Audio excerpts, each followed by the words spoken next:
महंगाई के सताए अवाम के लिए रिलीफ हुकूमत ने पेट्रोलियम मसनूआत की कीमतों में कमी कर दी। पेट्रोल की कीमत में ₹5.66 और हाई स्पीड डीजल ₹1.39 फी लीटर सस्ता। पेट्रोल की नई कीमत ₹263.02, जबकि हाई स्पीड डीजल ₹275.41 फी लीटर हो गया। नई कीमतों का इतलाक रात 12 बजते ही हो गया। नई कीमतें 31 अक्टूबर तक नाफिज रहेंगी। मिट्टी का तेल भी ₹3.26 सस्ता होकर ₹181.71 फी लीटर हो गया, जबकि लाइट डीजल ₹2.74 कमी के बाद ₹162.76 फी लीटर हो गया। तालिबान ने घुटने टेक दिए। अफगान रजीम की दरख्वास्त पर 48 घंटे का आर्जी सीजफायर हो गया। दफ्तर खारजा के मुताबिक जुमे की शाम 6 बजे तक जंग बंद रहेगी। फरीकैन तामीरी बातचीत के जरिए मुस्बत हल तलाश करने की मुखलिसाना कोशिशें करेंगे। सिक्योरिटी जराये ने बताया कि पाक फौज की मौसर कार्रवाई के नतीजे में शदीद जानी और माली नुकसान के बाद अफगान तालिबान ने फायरबंदी की दरख्वास्त की। अफगान तालिबान और फितना अल खवारिज को पाकिस्तान के खिलाफ जारियत महंगी पड़ गई। पाक फौज का दंदान शिकन जवाब। काबुल और कंधार में अफगान तालिबान और खवारिज के ठिकानों पर टारगेटेड कार्रवाइयां। बटालियन हेडक्वार्टर्स और बॉर्डर ब्रिगेड अहदाफ। काबुल में फितना अल खवारिज का मरकज और लीडरशिप निशाने पर। अफगानिस्तान के अंदर घुसकर दहशतगर्दों को मारा। पाकिस्तानी परचम भी लहराया। 3 किलोमीटर अंदर वाक़ गजनाली पोस्ट तबाह करके पाकिस्तानी परचम लहरा दिया। मुतअद्दिद हमले भी पसपा कर दिए। खारिजियों की तश्कील मलिया मेट कर दी। हिंदुत्वा तालिबान गठजोड़ को मुंह तोड़ जवाब। पाकिस्तान के खिलाफ जारियत करना महंगा पड़ गया। पाक फौज ने तालिबान फोर्सेज ही नहीं, फितना अल खवारिज समेत एक दहशतगर्द को रेडार पर ले लिया। हमलावरों का अफगानिस्तान में भरपूर ताकुब। 300 से ज्यादा तालिबान और साथी दहशतगर्द ठिकाने लगा दिए। सूबा कंधार और काबुल में अफगान तालिबान और खवारिज के ठिकानों। काबुल में फितना अल खवारिज के मरकज और क़यादत को निशाना बनाया गया। शहरी आबादी से अलग कायम बटालियन हेडक्वार्टर नंबर 4 और 8 बटालियन और बॉर्डर ब्रिगेड नंबर 5 को टारगेट किया गया, जिसमें दर्जनों खारजी और अफगान कारिंदे हलाक और जख्मी हुए। अफगान तालिबान की चौकियों पर मार्टर गोलों से मुतअद्दिद पोजीशंस उड़ा दी गईं। सरहद पार से आकर दहशतगर्द कार्रवाइयां करने वालों का नोशकी सेक्टर में भी ताकुब। अफगानिस्तान में 3 किलोमीटर तक घुसकर कार्रवाइयां की गईं। गजनाली पोस्ट को शदीद नुकसान पहुंचाया। तालिबान असलहा और लाशें छोड़कर फरार। चौकी पर पाकिस्तानी परचम लहरा दिया गया। सरहदी इलाके तुर्कमानजई में भी दरअंदाजी के जरिए अफगान तालिबान ने फितना अल खवारिज की बड़ी तश्कील मेहमान भेजने की कोशिश की, जिसे पाक फौज ने नाकाम बना दिया। यहाँ भी 30 खारजी मारे गए। अब अखेल शुमाली वजीरिस्तान में भी 7 खवारिज को जहन्नुम वासिल कर दिया गया। पाक फौज का 54 सेक्टर में स्पिन बुलदक से हमलों का भी मुंह तोड़ जवाब। ISPR के मुताबिक 4 मकामात पर भरपूर जवाबी कार्रवाई में 15 से 20 अफगान तालिबान हलाक और मुतअद्दिद जख्मी हुए। कुर्रम सेक्टर में अफगान तालिबान और फितना अल खवारिज के हमले की कोशिश नाकाम बना दी गई। सिक्योरिटी फोर्सेज ने 8 अफगान चौकियां और 6 टैंक तबाह कर दिए। 25 से 30 दहशतगर्दों के मारे जाने की इत्तला है। 11 और 12 अक्टूबर की दरमियानी शब से पाक फौज की कार्रवाइयों के दौरान 200 से ज्यादा अफगान तालिबान और फितना अल खवारिज हलाक हो चुके हैं। वज़ीर-ए-आज़म शहबाज शरीफ का अफगान तालिबान, फितना अल खवारिज और फितना अल हिंदुस्तान की इश्तियाल अंगेज़ी पर इजहार तशवीश। अफगान सरजमीन से हमलों की मजम्मत की। सरहदों के शानदार दिफा पर मुसल्लह अफवाज की जुर्रत, पेशा वराना महारत को खिराज तहसीन पेश किया। वज़ीर-ए-आज़म ने कहा, पाक फौज ने अफगानिस्तान से बिला इश्तियाल जारहियत का भरपूर जवाब दिया। हर सूरत में मुल्क की सालमियत का दिफा किया जाएगा। सदर मुमलिकत आसिफ अली जरदारी से फील्ड मार्शल सईद आसिम मुनीर की मुलाकात। सिपा सालार ने अफगान तालिबान रजीम के जारहाना इक़दामात से पैदा होने वाली सिक्योरिटी सूरत हाल से आगाह किया। सदर आसिफ अली जरदारी ने मुल्की सरहदों का दिफा करते हुए हमले फौरी पसपा करने पर अफवाज की मुस्तैदी की तारीफ की। मुसल्लह अफवाज की ताकत, बहादुरी, सलाहियत और तैयारियों पर इत्मीनान का इजहार किया। सदर मुमलिकत ने कहा, पाकिस्तान अपनी खुद मुख्तारी और इलाकाई सालमियत का हर कीमत पर दिफा करेगा। जिल्लत आमेज शिकस्त के बाद मैदान छोड़कर भागने वाले अफगान तालिबान भारतीय मीडिया की तर्ज पर प्रोपेगेंडा करने लगे। पाक फौज के टैंकों पर कब्जा करने का झूठा दावा बेनकाब। वीडियो में T-55 टैंक पाकिस्तानी फौज से छीनने का तासुर दिया। दर हकीकत रूसी साख्ता टैंक अफगान तालिबान के जरिए इस्तेमाल है। चमन में पाक अफगान दोस्ती गेट से मुतालिक भी प्रोपेगेंडा दम तोड़ गया। अपनी तरफ का गेट तबाह करके पाकिस्तान की जानिब मौजूद हिस्सा जाहिर करने की कोशिश। पाकिस्तान की जानिब दरवाज़ा दुरुस्त हालत में मौजूद। वीडियो ने झूठ का पोल खोल दिया। सिक्योरिटी जराये के मुताबिक सोशल मीडिया पर अफगान तालिबान की झूठी खबरों में सदाकत नहीं। अफगान तालिबान बहुत बड़े बड़े दावे कर रहे हैं मगर उनका नुकसान बहुत ज्यादा हुआ है। वज़ीर दिफा ख्वाजा आसिफ की प्रोग्राम नदीम मलिक लाइफ में गुफ्तगू, कहा लोग कहते थे तालिबान से बात करें लेकिन हकीकत सामने आ रही है। वज़ीर दिफा का सऊदी अरब में फौज की तादाद में इजाफा करने का ऐलान, जरूरत पड़ने पर गजा में फौज भिजवाने का इंदिया भी दे दिया। कहा इब्राहिमी मुआहिदे में शमूलियत की कोई तजवीज़ ज़ेर गौर नहीं।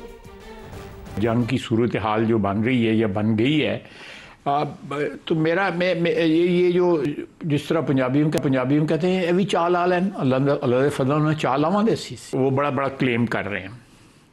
जो उनके सरप्रस्त हैं भारत में बैठे हुए वो भी बड़ा क्लेम करते हैं कि कराची पे कब्जा कर दिया, लाहौर पे कब्जा कर दिया। जो वो कीमत जो वो अदा कर रहे हैं वो हमसे कहीं ज़्यादा अदा कर रहे हैं। अफगान महाजरीन हैं, वो जिस थाली में खा रहे हैं उसमें छेद कर रहे हैं। तनूरों से लेके कंस्ट्रक्शन बिजनेस उनके हाथ में है। आप मोहसिन हैं उनके, वो आपके घर में बैठकर रोजी कमा रहे हैं पिछले 50 साल से, आपका नमक खा रहे हैं, आपकी सरजमीन की जो है तफैल जो है उनके घर के चूल्हे जलते हैं और वो हमें गालियाँ देते। सऊदी अरब से जो डिफेंस पैक्ट किया है उसमें यह है कि एक पे हमला दूसरे पे हमला तस्वर होगा। तो इस वक्त पाकिस्तान के ऊपर अफगानिस्तान हमला कर रहा है, तो Saudis have good relations with Afghanistan, हमें एटलीस्ट उनको इन्फ्लुएंस करना चाहिए। बिल्कुल, मेरा ख्याल है हमारा उनके साथ रब्ता है, हमारा उनसे भी रब्ता है और भी जो इस्लामी ममालिक हैं उनसे भी रब्ता है। सऊदी अरब के साथ जो डिफेंस पैक्ट कम्प्रीहेंसिव कवर है, जी बिल्कुल कम्प्रीहेंसिव कवर है। आपकी सऊदी फौज तैनात करने का भी इरादा है?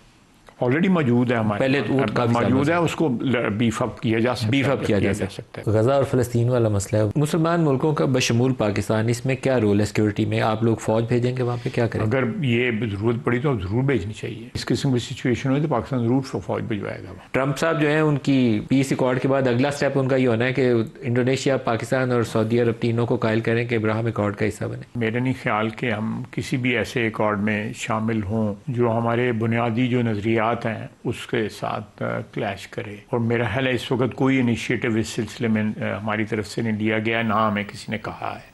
भारत जान ले, अवाम मुसल्लह अफवाज पाकिस्तान के चप्पे चप्पे के दिफा के लिए तैयार हैं। हर जारहियत का जवाब फौरी, शदीद और फैसला कुन होगा। जो भारत की नस्लें याद रखेंगी। पाक फौज का भारतीय फौजी क़यादत के प्रोपेगेंडे पर सख्त रद्द-ए-अमल। ISPR के मुताबिक भारतीय फौज और उसके सियासी आकाओं को पाकिस्तान की सलाहियत और अज़्म को समझना चाहिए। भारत को मार के हक में शिकस्त हज़म नहीं हो रही। तर्जुमान पाक फौज ने भारतीय अस्करी क़यादत के बयानात को झूठ का पलंदा करार दे दिया। जोहरी मुल्क की अस्करी क़यादत के सियासी दबाव में गैर जिम्मेदाराना बयानात पर अफसोस का इजहार। वाज़ेह किया कि मुसलसल झूठ ने भारतीय फौजी क़यादत को अंदरून और बैरून मुल्क रुसवाई का सामान बना दिया है। ISPR का कहना है ये बयानात मार्का हक के 5 माह बाद मगरबी बंगाल और बिहार के इंतखाबात के मौके पर दिए जा रहे हैं, जो मन घड़त और इश्तिहाल अंगेज प्रोपेगेंडे के सिवा कुछ नहीं। भारत में हर रियासती इंतखाबात से पहले ऐसा प्रोपेगेंडा मामूल बन चुका। अस्करी तर्जुमान ने मजीद कहा कि हर पेशावर सिपाही जानता है कि गैर जरूरी भड़के और बयानात जंगी जुनून का बाइस बनते हैं, जो जनूबी एशिया के अमन और इस्तेहकाम के लिए संगीन खतरात हैं। भारतीय फौज के बयानात में इतने तजादात हैं कि ये जवाब देने के भी काबिल नहीं। भारतीय क़यादत फिल्मी कहानियों से हकीकत को मस्ख करने की कोशिश कर रही है। दरअसल भारतीय सियासी और अस्करी क़यादत मार्का हक में फैसला कुन शिकस्त को कबूल नहीं कर पा रही। भारत की झूठ पर मबनी कहानियाँ बेनकाब हो चुकी हैं। ISPR के मुताबिक दुनिया भारत को सरहद पार दहशतगर्दी और इलाकाई अदम इस्तेहकाम का जिम्मेदार मान चुकी। इंतहा पसंद भारतीय हुकूमत अपने अवाम और हमसायों को नुकसान पहुँचाने के लिए मुहिम जोई पर तुली हुई है। भारत जान ले, पाकिस्तानी अवाम और मुसल्लह अफवाज मुल्क के चप्पे चप्पे के दिफा के लिए तैयार और पुरअज़्म हैं। किसी भी जारियत का जवाब फौरी, शदीद और फैसला कुन होगा, जो भारत की नस्लें भी याद रखेंगी। आगे बढ़ते हैं। खैबर पख्तूनख्वा के नए वज़ीर आला सुहेल आफरीदी ने हल्फ उठा लिया। गवर्नर फैसल करीम कुंडी ने उनसे हल्फ लिया। तकरीबन बदनज़मी का शिकार हुई कारकुन हुल्लड़बाजी करते रहे सुहेल आफरीदी। सीढ़ियों के बजाय सब्ज़ाज़ार से पिंडाल पहुंचे। रिपोर्ट करेंगे अब्दुल रहमान। खैबर पख्तूनख्वा को नया वजीर आला मिल गया। गवर्नर हाउस में सुहेल आफरीदी की हल्फ बर्दारी की तकरीब गवर्नर फैसल करीम कुंडी ने हल्फ लिया।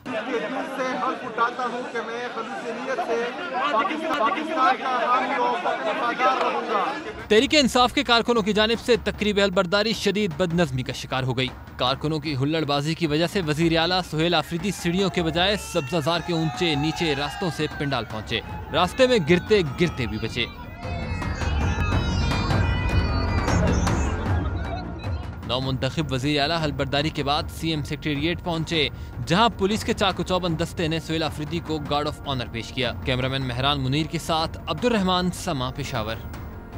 तहरीक इंसाफ के रहनुमा जुनैद अकबर का कहना है कि मुल्क हम सबका है, इदारे सियासी जमातों के साथ बैठे, जो भी फैसला होगा PTI साथ होगी। और हाई कोर्ट ने एक दफ़ा फिर अपनी रिवायत बरकरार रखी और इंसाफ का साथ दिया। पॉलिटिकल पार्टियों को और इस मुल्क के जितने भी स्टेक होल्डर है, हमारी ख्वाहिश है कि हम उसको साथ लेके आगे बढ़े। हम न किसी से जंग चाहते हैं, न किसी के खिलाफ है। इस इदारों को हम ओन करते हैं। ये इदारे हमारे हैं। इदारों में किसी से हमारा इख्तिलाफ हो सकता है, लेकिन हम इदारों के साथ खड़े हैं, हम इस मुल्क के साथ खड़े हैं। हमें आगे बढ़ना है, एक दूसरे को माफ़ करना है। पाकिस्तान की खातिर, इस मुल्क की खातिर हमारे साथ जुल्म हुआ है, हमारे साथ ज़्यादती हुई। आप एक कदम हमारी तरफ आए, हम वादा करते हैं कि हम 2 कदम आपके पास आएंगे। आपको बताएं कि बाजोड़ में MNA मुबारक ज़ेब खान के घर पर दस्ती हमला, नामालूम अफराद ने हमला किया। गाड़ी को नुकसान पहुंचा, कोई जानी नुकसान नहीं हुआ। DPO Bajaur Waqas Rafiq police squad के हमरा मौके पर पहुंच गए।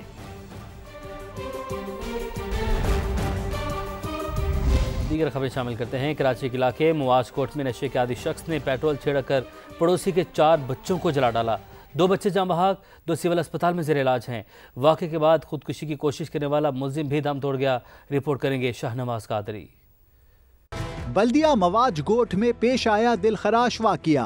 ऐनी शाहिदीन के मुताबिक गली में 4 बच्चे खेल रहे थे। इसी दौरान शोर शराबा हुआ तो यूनुस नामी शख्स घर से निकला। पहले बच्चों को डराया धमकाया, फिर पेट्रोल छिड़क कर आग लगा दी। वाक़ये के बाद मुलजिम यूनुस ने खुदकुशी की कोशिश की। अहले इलाका ने मुतासरा अफराद को सिविल अस्पताल मुंतकिल किया, जहाँ दौरान इलाज 2 बच्चे और मुलजिम दम तोड़ गया। मेरे बच्चों को पहले ये कचरा डाल के फेंक दिया, फिर ये पेट्रोल फेंक दिया मेरे बच्चे को ऊपर, फिर भाग गया। अभी 2 जिंदा हैं, 2 इंतकाल कर गए। मेरा बड़ा बेटी और मेरा छोटी भतीजी वो इंतकाल कर गए। पुलिस हुक्काम के मुताबिक मुलजिम नशे का आदी था। मजीद तफ्तीश जारी है। कैमरामैन इम्तियाज अली के साथ शाहनवाज कादरी, समा, कराची।